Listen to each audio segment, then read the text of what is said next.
Sir, supreme court में मामला था और आज जो है कि सुप्रीम कोर्ट ने स्टे लगा दिया है।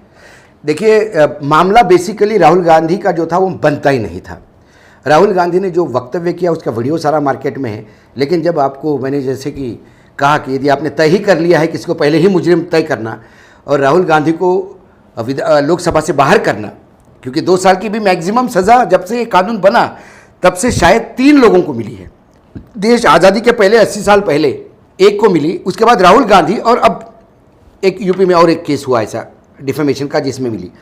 सवाल ये है कि राहुल गांधी ने कल पहले ही क्लियर कह दिया था कि मैं माफ़ी मांगूंगा नहीं, और वो टेक्निकली भी सही था। माफ़ी मांगने का मायना ही गिल्टी एक्सेप्टेंस है, गिल्ट एक्सेप्टेंस है कि हाँ मेरे से गलती हो गई, मुझे माफ़ी कर दो।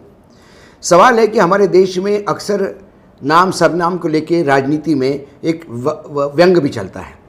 यदि अटल जी के भाषण देखे, यदि पुराने हम जितने भी भाषण देखे, उन भाषणों में शेर शायरी भी होती है, व्यंग भी कहता है, नामों को लेके हंसी मजाक भी होती है। तो राहुल गांधी ने तो इतना ही कहा था कि ये मोदी देश में से पैसा लेके भागे। समझ में नहीं आता ये जो भागे ये मोदी क्यों है। तो उन तो तुरंत इसने कहा कि मुझे बोल दिया। ओबीसी का अपमान हुआ। ओबीसी का अपमान हुआ कि मायने क्या है? पीलू मोदी ओबीसी थे, पारसी थे। सैयद मोदी मुसलमान थे। ललित मोदी जिसका नाम लिया वो मारवाड़ी है। तो ये जो मोदी अपने आप को तेली समझते हैं, ये क्यों कहते कि पूरे समाज का अपमान हुआ? ये केस बनता नहीं था, ये केस बनाया गया था। आज सर्वोच्च न्यायालय ने एक केस पे स्टे देकर न्यायपालिका का, फिर आम आदमी का विश्वास न्यायपालिका में फिर पक्का किया है। जो एक समय ऐसा न्यायपालिका जो ढुलमुल होती है, खासकर जब गुजरात से ये आया, और गुजरात के हाईकोर्ट से मैं माफ़ी के साथ कहना चाहूँगा, गुजरात के हाईकोर्ट के जज ने जब ये स्टे देने से मना कर दिया, उसमें जो उन्होंने बातें की कि राहुल गांधी के खिलाफ इतने जगह पे डिफेमेशन के केस है और एक केस तो सावरकर के नाती ने भी फाइल किया है, यह हाईकोर्ट का देखने का काम नहीं होता। हाईकोर्ट के सामने जो प्रेयर है उस प्रेयर के हिसाब से आप सही है गलत है देखो। सर्वोच्च न्यायालय के सामने आया तो सर्वोच्च न्यायालय ने प्रेयर सही है गलत है देखा। क्या राहुल गांधी क्रिमिनल है? क्या राहुल गांधी एक सांसद रह चुके हैं? राहुल गांधी जब भारतीय जोड़ो यात्रा पे लिखते तो लाखों का हुजूम आता है। राहुल गांधी को सुनने के लिए देश के लाखों लोग, युवा तैयार रहते हैं।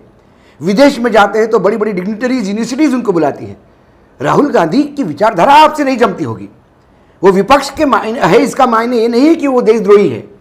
विपक्ष का होना लोकतंत्र में ये न्याय जरूरी है, 2 पहिए है ये। लेकिन नरेंद्र मोदी जी यदि सर्कस की साइकिल चलाना चाहते हैं 1 पहिए की, उनको विपक्ष चाहिए ही नहीं। लेकिन अब मजा आएगा इस स्टे के अनुसार, तो अब उनकी सदस्यता वापस होनी चाहिए, घर भी वापस मिलना चाहिए। जितनी तत्परता से आपने खाली करवाया घर, उतनी तत्परता से घर भी दीजिए, जितनी तत्परता से आप उनको वापस भी बुलाइए। अब है कि 10 तारीख 8-9 को जो अविश्वास प्रस्ताव पे बहस होगी और 10 तारीख को प्रधानमंत्री इसका जवाब देंगे। तो हिंडनबर्ग रिपोर्ट आने के बाद अडानी को लेके जिस हिसाब से राहुल बोले नहीं बरसे थे लोकसभा में, क्या एक बरसात अब और लोकसभा में भी देखने को मिलेगी? सवाल ये है। यदि राहुल गांधी सदस्यता वापस हो जाती है और आ जाते हैं तो ये बात यकीनन 8 और 9 को राहुल का भाषण देश को सुनने में मजा आएगा। फिर वो एक बार बरसेंगे, फिर मणिपुर को लेके कड़खड़े में खड़ा कर देंगे और फिर सरकार के लिए ऐसी असहाय स्थिति कर देंगे कि आपके पास जवाब नहीं होगा। फिर आप इमरजेंसी से लेके जवाहरलाल नेहरू की नीति तक बात करेंगे, लेकिन मणिपुर पे जवाब नहीं देंगे। अविश्वास प्रस्ताव है, देखो क्या करते हैं। ये भी जिलेबी बनाने का प्रयास करेंगे। लेकिन फिर आज न्यायपालिका में लोगों का विश्वास हो गया। ये जो लगातार लोग कह रहे थे कि राहुल गांधी ने ओबीसी का अपमान किया, आज पूरे देश के ओबीसी को भी समझ में आ गया होगा कि चुनावी ये जो कुकुरमुत्ते हैं, ओबीसी के जो गॉडफादर बन के या ओबीसी के हितैषी बन के आते हैं, ये कौन है? ओबीसी वाले कौन हैं? ओबीसी कौन है? ओबीसी के हितैषी कौन है? ये सारा मुझे लगता है कि एक बार न्यायपालिका ने फिर से सैल्यूट करता हूँ मैं सर्वोच्च न्यायालय के गवई बेंच को। हालांकि उनके ऊपर आरोप भी लग सकते हैं कि उनका परिवार कांग्रेस का है, लेकिन गवई साहब ने, भूषण जी ने पहले ही बोल दिया था कि मैं कांग्रेस परिवार से हूँ, यदि आप चाहे तो मैं अलग हो जाता हूँ। जेठमलानी जी ने, महेश जेठमलानी जी ने कहा कि नहीं, हमारा आपके न्यायदान में पूरा विश्वास है। तो अब वो विश्वास बरकरार रखना होगा। यदि भूषण गवई को कोई उंगली उठाता है कांग्रेस परिवार को लेके, तो फिर लोग ये भी कहेंगे कि ये वही भूषण गवई जी है जिन्होंने लोया केस में गवाही भी दी थी, तो फिर बीजेपी का भी साथ हो गया। तो न्यायपालिका निष्पक्ष, कम से कम चंद्रचूड़ जी के समय तो, और भूषण गवई भी आने वाले समय में मुख्य न्यायाधीश बनेंगे उनके सीनियरिटी के हिसाब से। फिर एक बार मुझे लगता है कि यदि ऐसा ही परंपरा उन्होंने बरकरार रखी तो आने वाले समय में फिर चंद्रचूड़ जैसा लोग उनका भी नाम का जय जयकार करेंगे। सवाल वो जय जयकार करने के लिए नहीं करते, न्यायपालिका को न्यायदान देने का काम करना चाहिए। ये अपने संविधान का एक खंभा है, स्तंभ है, और जब संविधान के 2 स्तंभ पूर्ण रूप से सड़ चुके हैं, ऐसे में इस स्तंभ पे बहुत ज़्यादा लोड आता है, वेट आता है, और ये पूर्ण रूप से अपनी जिम्मेदारी निभा रहे हैं। फिर से एक बार सैल्यूट करते हैं इस बेंच को।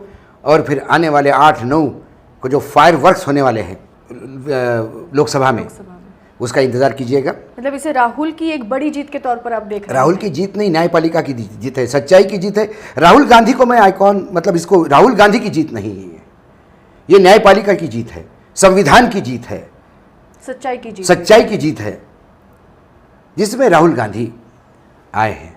जैसे कौरव पांडवों के युद्ध में सत्य की जीत हुई थी, तो मोदी और पांडवों को बहुत झटका लगा होगा इस फैसले। वो आदि है इस चीज़ का। कई बार झटका लगने के बाद देखो, जब चमड़ी मोटी हो जाती है तो फर्क नहीं पड़ता, उन्हें कोई फर्क नहीं पड़ता। जब ईडी के लिए भी सरकार ने बोला था तो तब भी उन्होंने कहा था कि ज़्यादा विपक्ष मजे नहीं ले, जो भी ईडी का नया डायरेक्टर आएगा वो भी ऐसा ही काम करेगा, उनको कोई फर्क नहीं पड़ता। सर्वोच्च न्यायालय ने कई बार लताड़ा है सरकार को, जिसको थोड़ी जन की नहीं तो मन की नहीं तो जन की जो होती है वो थोड़ा बहुत रिएक्ट करता है, जिसके पास कुछ है ही नहीं। नैतिक मूल्य और सारी चीज़ें जब लॉकर में लेके आते ही हुआ, और आपका एक ही है सत्ता पे कब्जा करना, जीतना नहीं, इन किन प्रकरण सत्ता में रहना, ये जब आप मोटो लेके चलते हो तो ऐसे कई चीज़ें करते हो। लेकिन फिर मैंने कहा था, इस देश का मतदाता बहुत जागरूक है, अशिक्षित है, संघर्षशील है, गरीब है, बेचारा है, लेकिन मूर्ख नहीं। वैसे इस देश की न्यायपालिका भी, कई बार न्यायपालिका पीछे आते हैं, लेकिन अभी भी न्यायपालिका ने अपना वजूद दिखा दिया, ऐसा मुझे लगता है।